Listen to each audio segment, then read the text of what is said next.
Assalamualaikum warahmatullahi wabarakatuh. Halo semuanya, ketemu lagi di channel YouTube aku, Cerita Gadis Skoliosis. Ini adalah video keempat yang aku posting di channel YouTubeku ini. Dan video ini jaraknya lumayan, bahkan cukup jauh jaraknya dengan video ketiga atau video yang terakhir aku posting. Kenapa? Kalau ada yang tanya kenapa, karena aku punya beberapa alasan pribadi. Salah satunya atau diantaranya yaitu aku ingin lebih fokus ke diri aku sendiri, aku mengurus keluargaku, dan juga hal-hal lainnya adalah karena aku kerja. Aku pengen banget cerita apa aja sih yang aku lakuin dan yang aku laluin kemarin waktu aku vakum dari YouTube. Insya Allah nanti kalau ada waktu dan ada kesempatan, aku akan share dan cerita itu semua di video yang lainnya. Dan aku berharap di video itu nanti aku bisa menginspirasi orang-orang yang melihat dan menonton videoku. Baiklah, kembali ke topik dan cerita yang pengen aku share di video kali ini. Awal-awal aku mengidap penyakit ini, itu adalah hal yang cukup berat untuk aku lewati. Karena tidak saja aku harus menerima kenyataan bahwa aku mempunyai sebuah penyakit, tapi aku juga harus sabar dan ikhlas menerima cibiran dan omongan orang-orang di sekitarku, orang-orang di lingkunganku. Tetangga-tetangga yang selalu membicarakanku, apalagi ketika aku mulai keluar dari rumah, seperti duduk di teras atau di depan rumah. Seakan-akan semua orang di sekitarku itu, tetangga-tetanggaku, semua mata mereka itu tertuju kepadaku, tertuju kepada tubuhku, tertuju kepada penyakitku. Seakan-akan diriku ini itu mengalihkan dunia mereka, sehingga apapun aktivitas dan kegiatan mereka, ketika aku keluar rumah dan mereka melihatku, mereka akan memperhatikanku dengan seksama. Semua kejadian itu, Masya Allah, menguji kesabaran. Cukup lama aku menjalaninya. Aku jalani hari-hari seperti itu. Awal-awalnya amat sangat berat. Dengan kondisiku seperti itu lagi, aku harus melihat sikap dan mata sinis dari tetangga-tetanggaku tentang kondisiku. Tapi aku berusaha untuk tetap sabar, tetap ikhlas. Dan aku selalu berusaha untuk membuat keadaan itu terlihat seperti biasa-biasa saja. Ketika semua orang memperhatikanku dan tubuhku, aku berusaha bersikap biasa. Seolah-olah aku tidak mengetahui apa yang mereka pikirkan tentangku. Seolah-olah aku tidak mengetahui tentang pandangan mereka yang tertuju kepadaku. Padahal aku tahu, sangat-sangat tahu, mereka sedang memperhatikanku. Mereka sedang memperhatikan tubuhku. Mereka sedang memperhatikan penyakitku. Mereka sedang membicarakanku. Tapi aku berusaha tetap tegar. Aku berusaha untuk tetap sabar. Dan selalu berusaha untuk tetap bersikap biasa-biasa saja. Seolah-olah semuanya baik-baik saja. Seolah-olah mereka tidak memandangku seperti itu. Walau di dalam hati kecilku menangis dan rasa ingin berteriak, "Tolong jangan perlakukan aku seperti itu." Bahkan ada beberapa tetangga yang dulu waktu awal-awal semua orang tahu penyakitku, ada beberapa tetangga yang amat sangat sebegitunya terhadap keadaanku. Entah mereka memang peduli dengan keadaanku, entah memang mereka prihatin dengan keadaanku, atau karena mereka memang tidak menyukaiku dan begitu menganggap aku rendah. Ada beberapa tetangga yang setiap kali aku keluar, matanya tidak bisa berkedip dan tidak bisa menoleh ke arah lain selain menatap ke arahku. Entah seperti apa yang ada di bayangan mereka, di pikiran mereka, sehingga selalu mengamatiku dengan tatapan sinis mereka.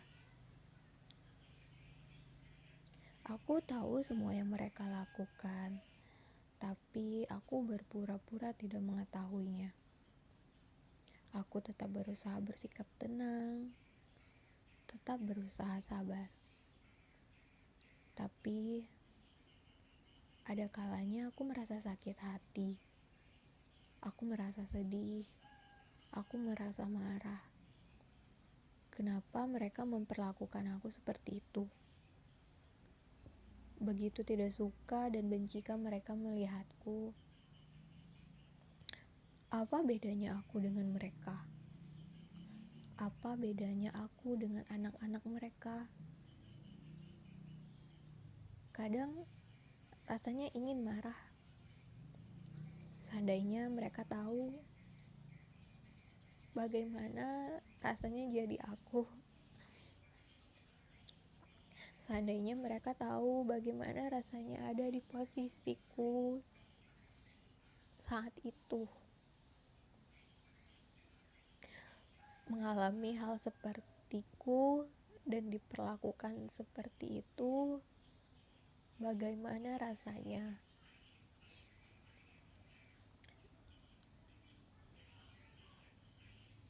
Aku takut.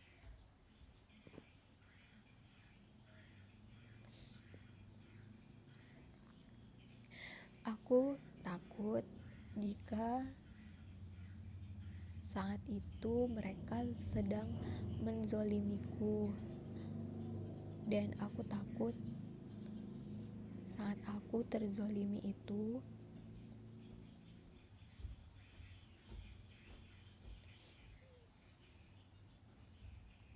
aku marah. Lalu aku mengeluarkan kata-kata yang tidak baik untuk mereka. Karena kata-kata orang yang terzolimi adalah doa untuk orang-orang yang menzoliminya. Aku takut ketika aku tidak bisa mengontrol emosi dan amarahku, lalu aku mengeluarkan kata-kata buruk untuk mereka. Aku takut kata-kataku itu benar-benar terjadi kepada mereka. Aku tidak mau. Aku tahu bagaimana sedih dan sakitnya hidup seperti ini.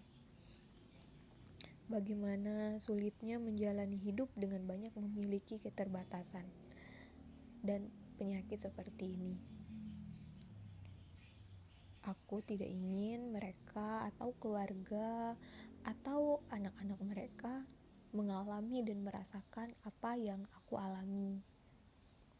Sungguh cukup aku saja yang merasakan kesakitan dan menjalani ujian hidup seperti ini. Cukup aku saja.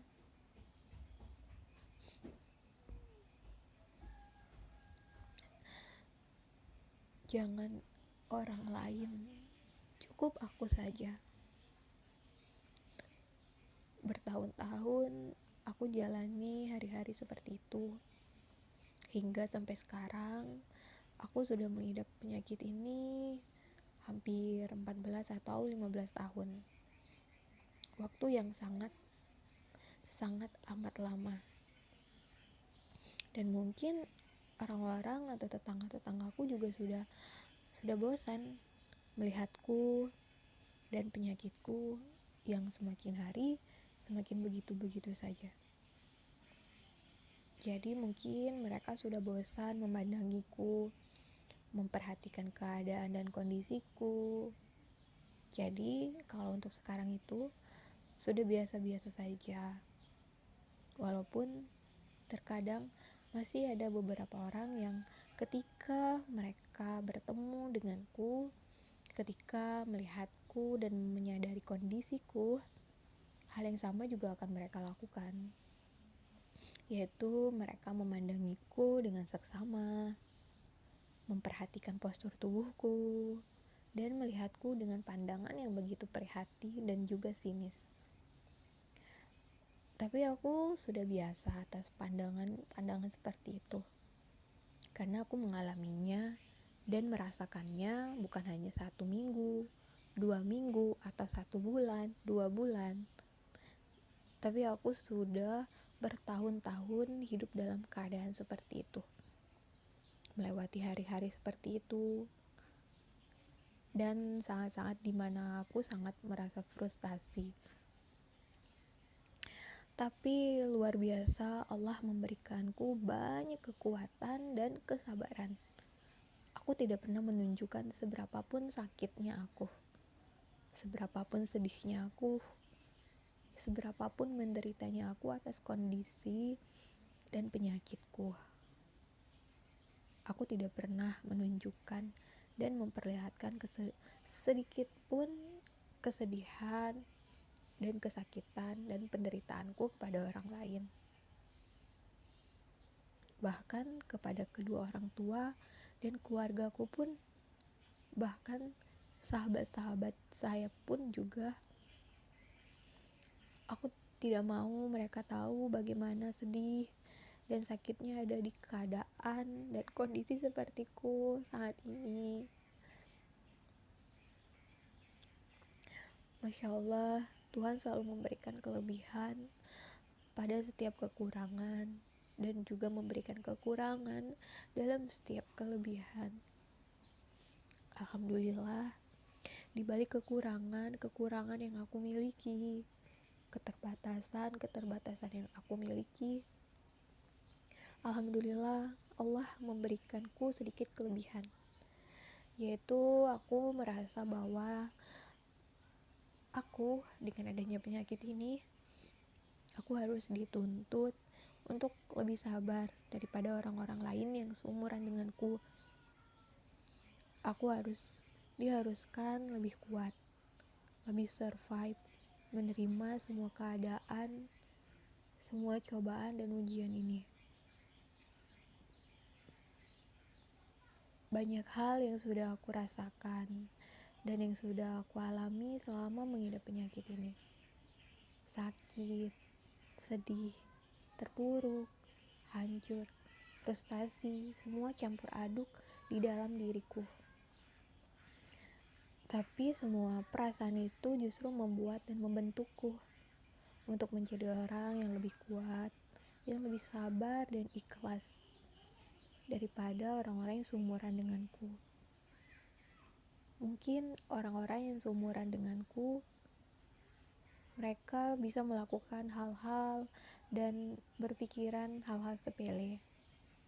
Tapi aku harus bersikap lebih dewasa, lebih kuat menyikapi keadaanku dan kehidupanku pada saat itu yang aku terbilang masih sangat belia. Banyak hal yang sudah aku lewatkan, banyak hal yang sudah aku rasakan, dan banyak hal yang sudah aku korbankan.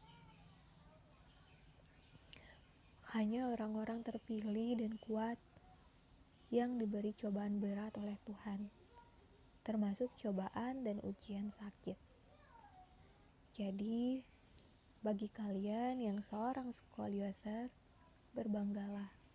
Artinya, kalian orang yang kuat dan terpilih oleh Tuhan. Yang sekarang harus kalian lakukan, berusahalah untuk survive.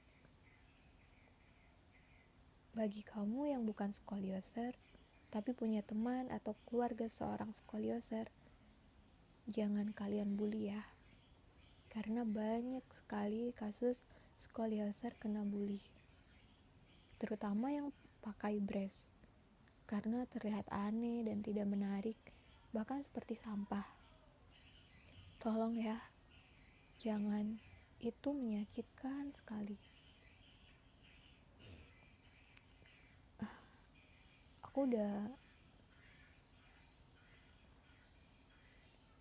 Mungkin video kali ini cukup sampai di sini saja.